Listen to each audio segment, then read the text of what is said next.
viewers, and welcome back to another episode here on ESGNet. And this is the MLB 16 The Show Kansas City Royals franchise. This is Royal Court. This is episode 7, and we are going to get into today's episode and talk about what is going on with the Kansas City Royals as of days now. Now, we just finished up the first month of the new season. We're in the 2015 season. Yes, we're in a season from a year ago. We've reported the game over since MLB 14, the show, and I've been slacking quite a bit, especially when it was on MLB 15, the show. And so I'm trying to move along this series so we can get at least to, well, try to get to present day, but chances are that's probably not going to happen here within the year because the Madden franchise will be, well, the new Madden franchise will be coming up, and I'm trying to wrap up the Packers franchise here on the channel. But well, right now we'll take a look here at the Royals franchise and take a look. What a great month it was. 17-6 for our record. Not to mention some pretty good starts here from pretty much from all 5 guys. They've all got at least one victory so far here this month. Of course, Danny Duffy, the star of the team, who has now had, who's pretty much been undefeated. He's only had one game where he did not get a win, and that was a no decision. But Hernandez, there you see here, from the first game, opening day, going against the Chicago White Sox, he lost that game in 10 innings. There you see, 10 innings he was in, and he lost. So we lost our home opener. Then we move on to the next start, which was Braden Shipley. Shipley, what can you say about this kid? He has been on fire as of late. He's only had one game that he's done poor in, and that became a result into a loss. But for the most part, he's been pitching quite well for himself. In this first game against Anaheim, he was going against a tough batting order. I mean, there was a lot of times he was going against Pujols and Trout and Freeze in that 3-4-5 lineup. And, there were some times that I wasn't for sure I was going to be able to get, or he wasn't be able to get out of it. But for the most part, he did get out of it. And pretty much smooth sailing. He had a win and a shutout there. Then the next night, we had our other rookie starter, Eddie Butler. He got his first win. There you see 7 innings of work. He only gave up 2 hits and had 11 strikeouts there. Now, since that start, he had a couple more starts, and one of those starts was a really bad showing. He was out for, or he was only in the game for like 2 or 3 innings, and he had to be replaced because of the poor work that he had. Plus, not much run support. So you see 17-6 is our record so far for the month of April. And again, going back on the pitchers, King Felix, he's had a rough start like that first game, but since then he's had some pretty good starts there. He's won a couple of games, and we are looking to see him in more starts here, and trying to get used to being with a new ball club here, team especially that can back him up when it comes to run support, unlike the times back in Seattle. So we're really grateful to have a good day one starter like him. But it's just going to take some time getting used to his pitching, his style of pitching, and working out his find the best combination of pitches to get pitchers struck get him struck out on the plate. There you see his former team 7-15 for them. They're doing not too good there in the West, and I'm pretty sure he's probably happy that he is not there. But take a look here at the standings here from all the divisions. For the most part, we are looking pretty good. There's a couple other teams right here, like the Pirates, pretty good showing. The Cardinals, they're just 3 games behind them. Padres, they're leading that division and out in the NL West. But yeah, I mean, we had a great start here. Of course, we did have one issue that came up, and that was a way of injury. We had Lorenzo Cain, who was out for a while there, and we'll get into that here in just a bit because Cain, we'll go ahead and get to that right now. Tore groin right there, out for 3 to 4 weeks. He has 21 days left on the DL, so that's roughly about the time we should get him back. And right now he's been hasn't been on the field for a while. Dyson, who has been taking over his spot at center field, has been been almost a carbon copy of Lorenzo Cain. He's been hitting very well, he's leading off quite a few games this month, and he's hitting that number one spot like a leadoff hitter is supposed to hit, get on base. Occasionally he's stole a couple bases, and there's been times he's been caught stealing some bases. But for the most part, yeah, I mean, it looks like it could be a great thing for him coming up here in the season. Now, with his starts and whatnot, it just depends. We'll have to see where we're going to be at when it comes to when he comes back. We'll see how he's going to fare into all that. There you see some of the Felix's numbers there. Going back to him, there's some of his numbers so far this season. But with Cain, he'll be back here hopefully in 21 days, about 3 weeks. We'll try to see. We're going to put him back in the lineup. But at the same time, I wouldn't mind putting Dyson out there at right. Maybe even really help out Alex Gordon from time to time. Give him a couple days off. He's had a few here and there in some games. I don't know if he's been on days off in the games that we've showed here on the channel, but he has been taking some time off from time to time. And Dyson, I've been able to move Dyson around, play him out to center, play out to left, play out to right. And it also helps out when you have a utility player like Ben Zobrist. Zobrist is well-rounded. He can play first, second, third, short. He can also play any position, outfield, center, right, and left.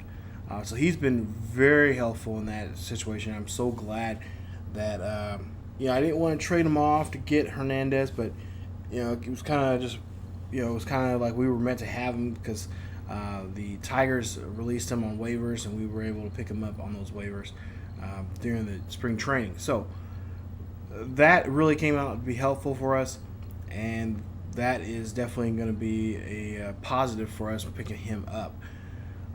Michael Morse, really surprised. I was really surprised the way how he's been starting off here.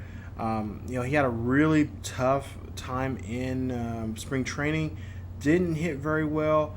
I was kind of questioning on if we were going to be able to have him around.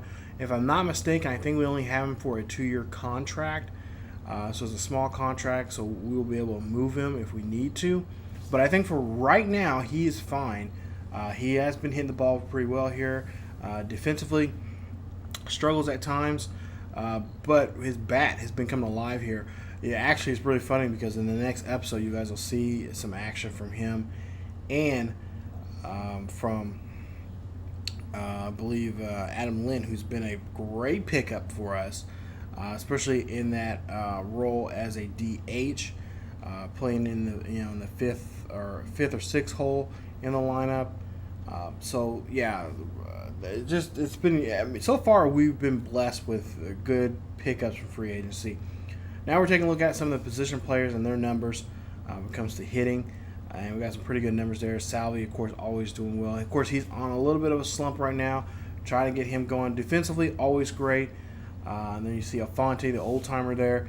He is playing well. Mike Moustakas, crazy enough, his bat's been heating up. Now, if you've noticed in some of the games, he has been struggling. Someone, I think I mentioned that in a couple of the videos there. But now he's moved. We actually going to decide just after this game here. We decided to try to move him up in the order to see maybe if he'll see the ball sooner, and maybe he'll be able to hit well for us. And so far, that's actually worked out for us. A couple of games I played before we. Actually, after this video, I played some games ahead of time to kind of some games. There was a couple of games there I wanted to play with because of some pitchers and stuff like that, matching up wise and whatnot. And he actually did pretty well moving up in the order. He hit I think in like the 4 or 5 games I played, he hit like 3 or 4 home runs in those 4 or 5 games. So I mean that really helped out. It boosted up his average up, and so I think we have him in the third hole. I think now. So we have him at 3, and then at 4 we have Mr. Hosmer right here, who is always playing all-star like for the Royals here this year. Take a look at some of his numbers right there. Average just over 370, and the home runs right there. Try to get some more home runs for him. Of course, he's not known being a home run hitter, but he's in that 4 spot. Occasionally we have him in the 3 spot from time to time, just depending on if it's a lefty or righty. I've been working on that too because I think I mentioned at the beginning of this new season that we're going to mix up the order from time to time to see what works best for us, who works best, if they're at the front of the order or the back of the order. And so far, he's worked at the 4 and 5 position, occasionally at times at the 3. So somewhere in there, we'll see Hosmer there more often in one of those positions. I think for right now, I may have him in the 4 position since we have Moustakas in the 3. But that can always easily change because at the same time, I can also put Lynn or Michael Morse there at 4, and then have Hosmer behind there, so they'll get some better pitches ahead of time. Because I've noticed quite a few games there, they've kind of given the free pass to Hosmer and Gordon, and really truly they haven't been hitting the ball out of the park or anything. And that's with these guys that are ahead of them already. So, like I said, we're just playing around with the lineup, seeing what works best. And so far, the lineup I currently have right now, I think that's what we'll work with for right now. But like I said, everything is subject to change, and things can happen. So here we are looking at some of the attributes of the pitchers and their numbers here so far. And like I said, Felix, I'm having trying to figure out a good rotation of pitches of what works, what's going to be our strikeout pitch, or what's going to be the pitch to set up for the strikeout. So that's one reason why he's having a tough time right now. Because he's been in the American League ever since he started his career, but just with a new team, and I think he's not used to getting run support. So we'll have to see how that goes here in his next couple of starts. Butler there. You see his numbers 2-1 so far here. Greg Holland, and this is kind of funny because we have not really utilized him as much. He does have a couple of saves here this season, I believe 5. But how often do you use your closer, especially when you got your day 1 pitcher and then your 4 and 5 pitchers pitching like that, and not to mention even your day 3 pitcher. I mean, he's doing well. Duffy, he's setting up some numbers that are just out of this world, and you almost can't believe what he is doing when it comes to with the pitching he is doing. I mean, he's not the same Duffy that we seen a year ago, who I was struggling with, along with him and Guthrie at times. I will say that we will eventually, at some point here, we will bring up Ventura. Ventura, of course, was put down to went up to Omaha. I've been getting reports about him. He is doing well. He is pitching well.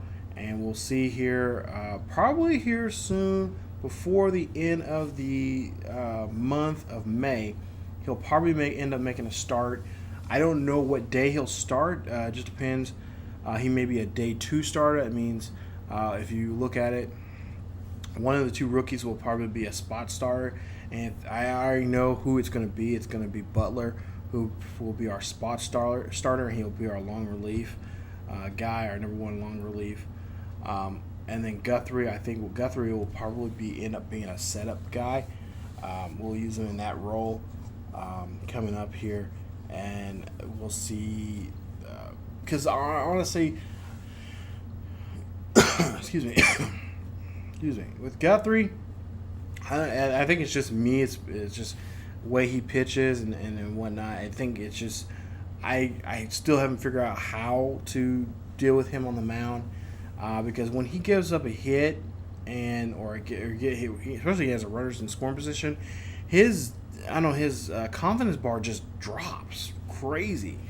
And so I'm going to have to figure out a way how to get him. I mean, I try to go out there and talk to him and settle him down, but a lot of times that just does not work. And I'm just like, okay, I'm at wit's end. I don't know what to do with you.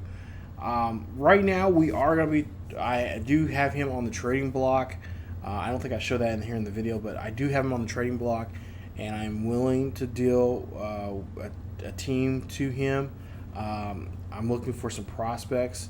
I know I'm not going to get a well-known name or even a halfway decent name, but I think we'll probably end up going with another arm, not a starter, we'll probably another reliever. So we're going to be shopping around him. There's a couple other players that I have in mind that have a 1-year contract still with us, and I'm not for sure. I think I may try to show that in the next video. Towards the end of that video or something that of us of some possible trades that we could do with some players. But there are a few players I have here. There's like, well, I was gonna say Guthrie's one of them. I can't think who the other guy is here in the majors. But we also have some minor leaguers there. I'm willing to shop around and try to get some prospects because I know there's already been some teams that here. That have been sending me messages about possible trades with people, and that being some prospects here coming up. The rule or the amateur or the first player or first year draft is coming up here soon. That'll be in June.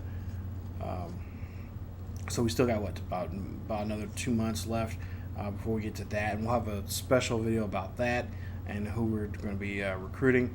Also, I'll give you guys a look at some of the guys that we're going to be targeting, or we have been targeting and looking at for the upcoming season, and about how that is going to play into our draft.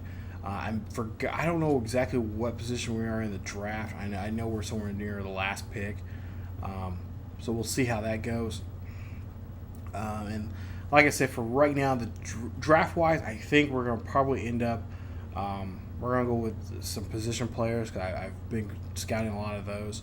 I'm not too worried about the pitching, especially for the major leagues. Now, for the minor leagues, for your AAA and AA has a couple players right now that I'm looking at right now that I can move up. They've actually, again, been sending me messages how to send up some guys, but I'm going to have to see from them what they'll need coming up here so we can get that ready for the upcoming draft. So, as we wrap up this episode and get ready to take a look here, I believe, let's see. Oh yeah, we're gonna look at that lineup here.